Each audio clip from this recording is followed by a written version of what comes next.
ক্ষেত্রে ঢাকা বিশ্ববিদ্যালয়ের সভাপতি ফরহাদের কোনো অর্জন না, এটা ঢাকা বিশ্ববিদ্যালয়ের সকল শিক্ষার্থীদের মতামতের ভিত্তিতে প্রদত্তকে আমানতের দায়ভার আমার উপর। মূলত এটি ঢাকা বিশ্ববিদ্যালয়ের সকল শিক্ষার্থীদের বিজয়। এটি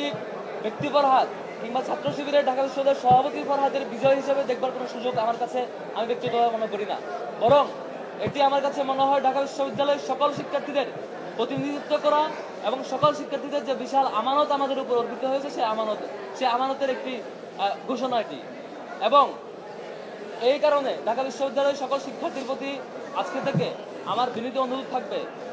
দায়িত্ব গ্রহণ এবং দায়িত্ব পালন পর্যন্ত যে কদিন সেই দায়িত্বে আমাদের থাকবো,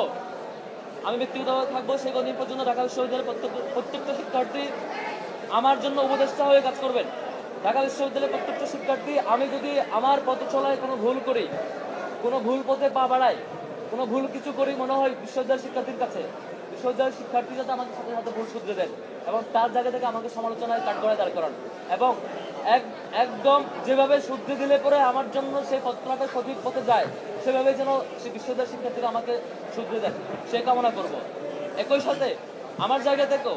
এই যে বিশাল আমানত, বিশ্ববিদ্যালয়ের শিক্ষার্থীদের প্রত্যাশা পূরণের জন্য, শিক্ষার্থীদের অধিকার বাস্তবায়নের জন্য যে বিশাল আমানত, আল্লাহ রাব্বুল আলামিনের কাছে দোয়া করি আল্লাহ রাব্বুল আলামিন যাতে শিক্ষার্থীদের এই আমানতের দায়ভার, এই আমানত রক্ষা করবার তৌফিক দেয়।